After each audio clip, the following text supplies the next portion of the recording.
ये कहानी सुनकर रोंगटे खड़े हो जाएंगे।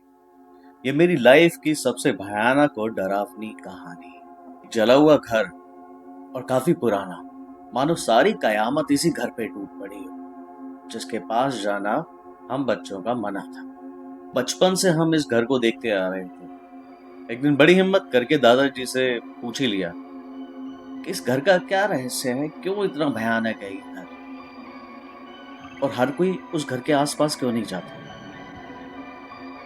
काफी देर तक तो वो हमें टालते रहे, पर उसके बाद उन्होंने बता ही दिया कि क्यों है वो घर इतना डरावना।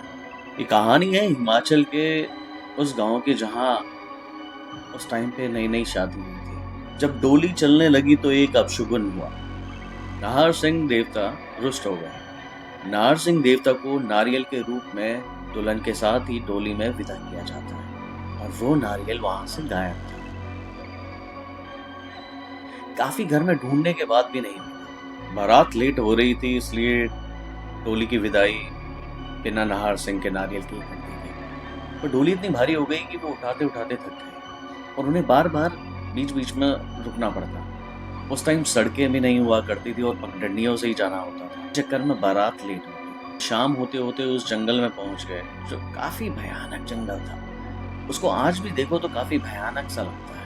और उसी जंगल में अचानक से वो डोली पलट जाती है। दुल्हन को पैदल यूं ही बारात के साथ चलना पड़ता है। वो लाल जोड़ा और पायल की चमचम पूरे जंगल में गूंजने लगती है। कुछ दूर अभी आगे चले ही थे कि दुल्हन की आंखों में अचानक से बहुत तेज जलन होने लगती है। दूल्हा पलट के उसका घूंघट खोलता है और देखता है तो उसकी आंखों से खून निकल रहा होता है, और उसकी आंखों में व्हाइट पार्ट बिल्कुल गायब, पूरी आंखें ब्लैक। ये देखकर दूल्हा एकदम डर जाता है, और जिसने वो दृश्य देखा वो सब एक सपने में आ जाते हैं। उन सबको समझ नहीं आता कि ये हो क्या रहा है। जैसे जैसे आगे चलते वैसे वैसे पीछे दुल्हन के आग लगती जाती। किसी तरह वो ग्राम देवता का नाम ले लेकर उस जंगल को पार करते हैं। खुशियों से ज्यादा उस घर पे डर का साया था। ना तो वो ग्राम देवता की पूजा कर पाए, और ना ही कुल देवता पे जा पाए, क्योंकि पहली ही रात उस एंटिटी ने उसके पति को मार डाला। ना जाने उसको उस कमरे में क्या दिखा कि वो उसके बाद पागलों की तरह भागता हुआ उसी जंगल में चला गया। सर पटक पटक कर एक पेड़ पर उसने जान दे दी। अब पूरे गांव में ये अफवाह फैल गई कि ये जो नई दुल्हन आई है जो है वो पहले ही दिन अपने पति को खा गई। रोज उस घर में अजीब सी हरकतें होने लगी। कभी जानवरों की हड्डियां मिलती तो कभी मांस। रोज सुबह झाड़ू लगाते हुए ढेरों हड्डियां निकलती घर के अंदर से। उन्हें समझ नहीं आता कि ये वो क्या रहा है। एक तो पहले ही घर पे एक मौत, और उसके बाद ये सिलसिला। अब जैसे ही कुछ दिन बीते उसकी सास को उसके कमरे से कुछ आवाजें आने लगी। अब वो चुपचाप छुपकर उसके कमरे में देखने लगी तो वो उसी लाल जोड़े में बैठी हुई किसी से बातें कर रही थी। अब सास से रुका नहीं गया और चिल्लाने लगी कि ये क्या ढोंग चल रहा है, क्यों लाल जोड़ा पहन के बैठी है, तेरा पति तो पहले ही मर चुका है। उसकी आवाज सुनकर पूरा परिवार उठ जाता है। पास जाके देखते तो दुल्हन किसी को खाना खिला रही होती है, पर सामने कोई भी नहीं बैठा होता, और निवाला अपने आप गायब हो जा रहा था। अब ये देखकर घर वाले बहुत ज्यादा डर जाते हैं। अगले ही दिन एक चेले को लेके आते हैं और उससे विनती करते हैं कि हमारे घर पे कोई साया है, उसको प्लीज भगा दो। चेला अपनी हवन सामग्री वगैरह इकट्ठी करता है और यंत्र बनाता है और हवन शुरू करता है। पर अभी कुछ मंत्र पड़े ही थे, ऊपर से राख गिरने लगती है, उसके बाद हड्डियां, और वहीं कुछ खून के छींटे। और वो चेला कहता है ये तो सब कुछ अपवित्र हो गया, अब कुछ नहीं हो सकता। वो अपने हाथ में पीली सरसों लेता है और मंत्र पढ़ते हुए उस घर पे फेंकने लगता है।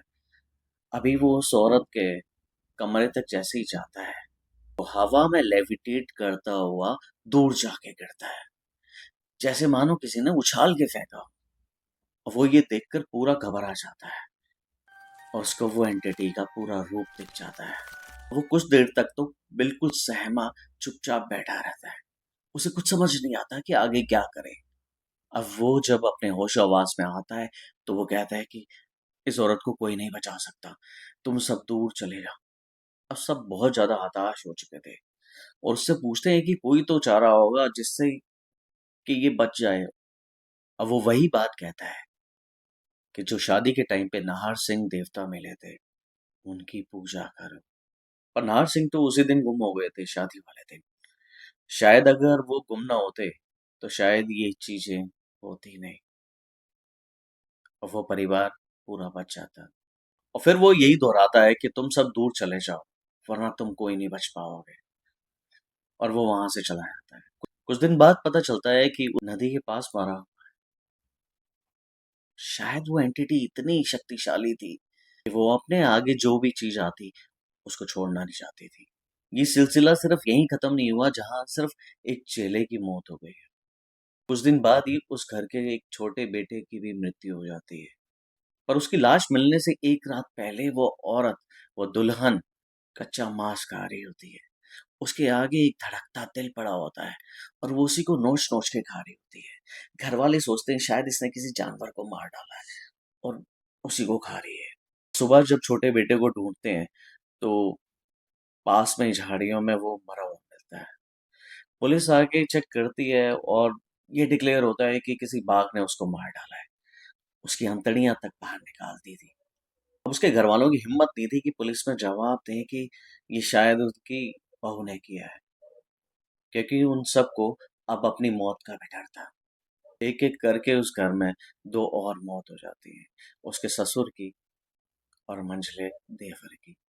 घर में बचती हैं तो सिर्फ तीन औरत, एक दुल्हन, दुल्हन की सास और दुल्हन की सिस्टर ननद। अब वो माँ बेटी एक ही कमरे में रहती और जब भी कहीं जाती तो दोनों इकट्ठी जाती। अब उनकी हिम्मत नहीं थी उस दुल्हन का सामना करने की। एक सुबह वो औरत अपनी सास के आगे रोने लगी और कहने लगी, माँ मुझे बचा लो। ऐसा लग रहा था मानो कई सालों बाद वो नींद से जागी हो। बार बार यही कही जा रही थी कि माँ मुझे बचा लो, मैं रोज तिल तिल करके मर रही हूँ। उसकी सास के पास कोई चारा नहीं था। वो सब जगह दर दर भटक चुकी थी। कोई नहीं था जो उस परिवार को बचा सके। अब तो गांव वालों ने भी पूरा साथ छोड़ दिया था। कोई पास नहीं भटकता था उनके। को ऐसा लगता था कि वो भी मारे जाएंगे अगर उसके पास जाएंगे। कभी उसके घर पे आग लग जाती और जो उसकी मदद करता उसी को कुछ ना कुछ हो जाता। एक दिन एक मिस्त्री उनके घर को ठीक कर रहा था। वो अचानक से ऊपर से ही गिर जाता है। एक रोज की बात है, वो दादाजी के सामने से जा रही थी और उसके चुन्नी में अचानक से आग लग गई। अब उनसे रुका नहीं गया, उन्होंने पानी लिया और उसके ऊपर फेंक दिया। लेकिन उसका खामियाजा उनको भी भुगतना पड़ा। थोड़ी देर बाद उनके अपने घर पे भी आग लग गई। बड़ी मुश्किल से घर बचा। बड़ा मुश्किल टाइम था उस परिवार के लिए। उस औरत के घर में फिर दोबारा आग लगती है और पूरा घर धधक उठता है। अब उनके पास कोई घर नहीं था। पूरा घर जल चुका था। उस घर की पूरी छत जल चुकी थी। सिर्फ ढांचा ढांचा खड़ा था। अब वो रहने को मजबूर थे अपनी ही गौशाला में। जब तक वो उस गौशाला में रहते तो कोई दिक्कत नहीं होती। जैसे ही उसके बाहर जाते कुछ ना कुछ उनके साथ होने लगता।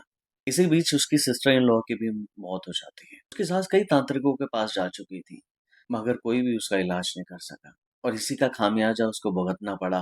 उस परिवार में सिर्फ अब वो दो ही बच गए थे और उसकी सास की भी मौत हो जाती है उसी जंगल में। पर इस बार वो लटकी मिलती है उसी पेड़ पे जिस पे उसके बेटे की मौत हुई थी। कुछ ना कुछ तो रहस्य था उस जंगल और उस पेड़ का। ऐसी क्या एंटिटी थी?